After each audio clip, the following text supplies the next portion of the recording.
Siapa yang kuat itu yang mempunyai. Karena kan di sini masih waktu itu masih ada hukum rimba lah. Kita mau masuk di dalam kawasan yang ada di sini ini takut-takut dan lah sembunyi-sembunyi.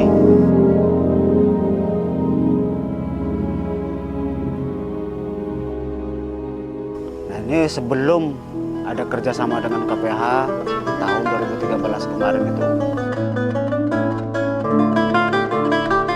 Mengapa kami menggarap di area hutan kawasan ini, yaitu hutan lindung, yaitu untuk mendapatkan penghasilan yang lebih baik lagi. Akan tetapi pada saat kami bekerja, timbullah pertanyaan dalam diri kami. Apakah kami bisa menggarap di lahan kawasan ini terus? Apakah kami bisa menikmati hasil kerja kami? Terus bagaimana status kami di sini? Karena kami menyadari bahwa lahan yang kami garap ini, lahan hutan lindung ini adalah milik pemerintah. Dan dari situlah timbul keinginan kami untuk mendapatkan izin dari pemerintah. Cempaka Forestry Partnership is located in the area of Waiwaya Protected Forest Register 22, which is part of Protected Forest Management Unit of Batu Tegi, Pringsewu Regency, Lampung Province. KPH Batu Tegi ini 76% lebih tidak lagi berupa hutan, tetapi sudah berupa lahan garapan petani. Pertanian lahan kering campur semak. Hanya seluas 10.000 hektar saja yang menjadi blok inti. Selebihnya itu merupakan blok pemanfaatan yang ditargetkan akan menjadi area PS 100%. Karena di dalamnya memang sudah ada petani. Tahun 2013 terbentuklah kelompok tani hutan, tergabung dan menjadi Gapoktan Hutan. Kami diberikan penjelasan tentang pengelolaan hutan yang ada di Indonesia. Salah satu dari kelolaan hutan itu adalah dengan pola kemitraan. Dengan kelola hutan berbasis kemitraan ini kami akan lebih mudah untuk mendapatkan izin garap itu. According to the Forestry Partnership Agreement between Batu Tegi PFMU with Cempaka Forest Farmer Group, the plant that is agreed to be developed is nutmeg trees or Myristica fragrans. The farmers can plant 7,500 nutmeg trees and earn a profit share of 20% starting from year 6.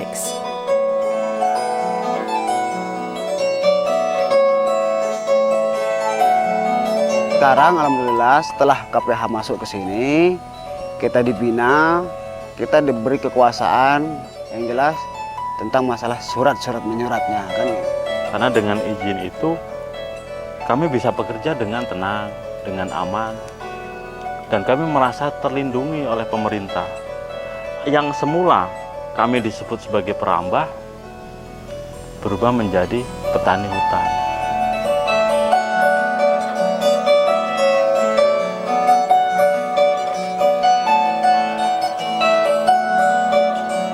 Yang boleh mengelola itu hanyalah per kelompok.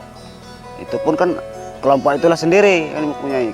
As a research institution, Forest Research and Development Center, in cooperation with Asian Korea Forest Corporation or AFACO, invite Cempaka Forest farmer groups to increase land cover by establishing agroforestry demonstration plots consisting of forest trees, annual crops, and non-timber forest products. Demplot agroforestry ini berada pada luasan 10 hektar, terdiri atas 10 demplot, 4 demplot dikerjakan secara bersama-sama, dan yang 6 demplot diserahkan kepada masing-masing kelompok. Luas lahan saya 1 hektar. Ini pala yang saya tanam 40 batang masuk ke kemitraan Cempaka. Dari beberapa rangkaian kegiatan yang telah dilakukan dalam lingkup kerjasama ASEAN Korea Forest Corporation dengan Pusat Litbang Hutan dan memiliki MOU dengan KPHL Batu Tegi, kegiatan utama yang kita lakukan adalah kegiatan penanaman. Kegiatan penanaman ini bertujuan untuk meningkatkan jumlah tanaman, baik tanaman hutan maupun tanaman hasil hutan bukan kayu, kemudian meningkatkan tutupan lahan hutan dan meningkatkan pemberdayaan masyarakat dan partisipasi masyarakat dalam mengelola hutan.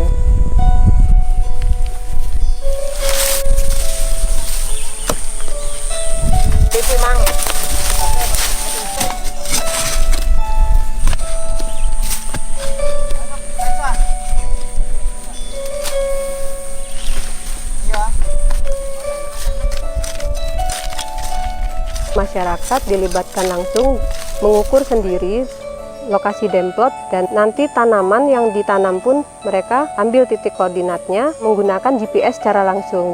KPH mengajak masyarakat bersama-sama agar mereka tahu GPS ini penggunaannya, mereka tahu batas demplotnya ini, keluasannya sekian, masalah-masalah apa yang bisa dikemukakan di situ, semuanya bisa diketahui dengan cepat supaya masyarakat luar juga bisa mengetahui. Jadi ini rangkaian dari fasilitasi peningkatan kapasitas dari anggota kelompok. Tree planting is one of the activities listed in the Cempaka Forestry Partnership Management Plan document that has been prepared previously by community forestry members. This activity is a series of facilitation undertaken by AFOCO, complementing previous facilitation from AFOCO. Among others, GIS training, participatory mapping, livelihood development, area and community profiling, preparation of annual management plan, and transfer of technology for preparing nursery and organic fertilizer. Kita dikasih pelatihan-pelatihan untuk masalah pembibitan, pemupukan, dan penanaman.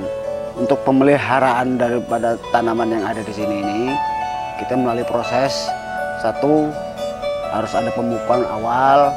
Dalam pemupukan itu 3 bulan sekali kerjasama dengan AFOCO.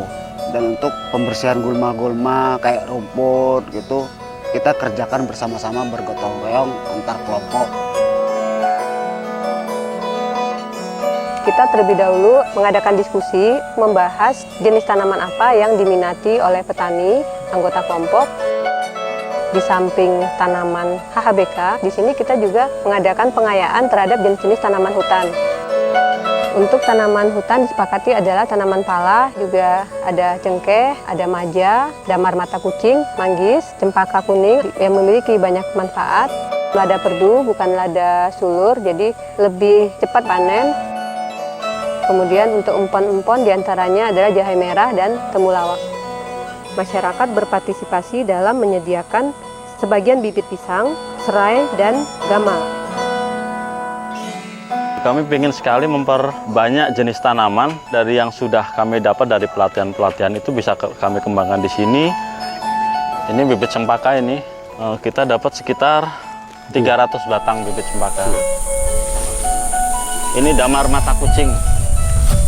Bibit cempaka dan bibit damar itu memang kami butuhkan terutama untuk ditempatkan di sumber-sumber mata air. Dari pemerintah menganjurkan bahwa kami bukan untuk memanen kayunya, tapi HHBK, hasil hutan bukan kayu. Jadi terutama buah ataupun getah. Terus untuk cengkeh, kondisi tanah kami sangat cocok kalau ditanamin dengan cengkeh. Karena sudah kami tanam beberapa tahun yang lalu, umur 4 tahun itu sudah belajar berbuah dan pertumbuhannya memang sangat bagus.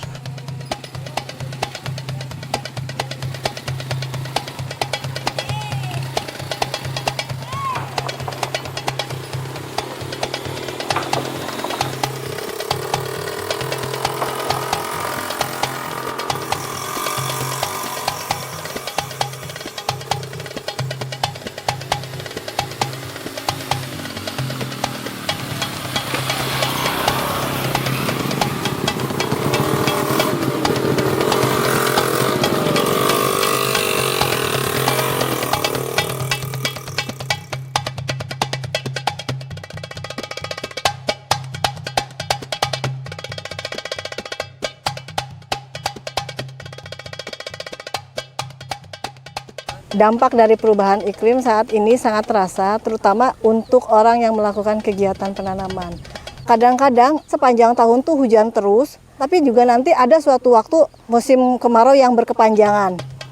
Untuk itu kita memerlukan beberapa trik kalau ingin menanam supaya mengantisipasi ketidakpastian adanya musim penghujan atau musim kemarau.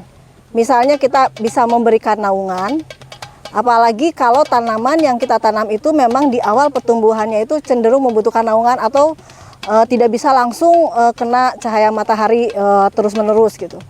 Kemudian teknik yang lain yang bisa kita lakukan itu untuk mencegah terjadinya kekeringan itu adalah dengan cara pemulsaan. Jadi menutup daerah sekitar tanah itu dengan bahan-bahan yang bisa menahan terjadinya penguapan air dari tanah.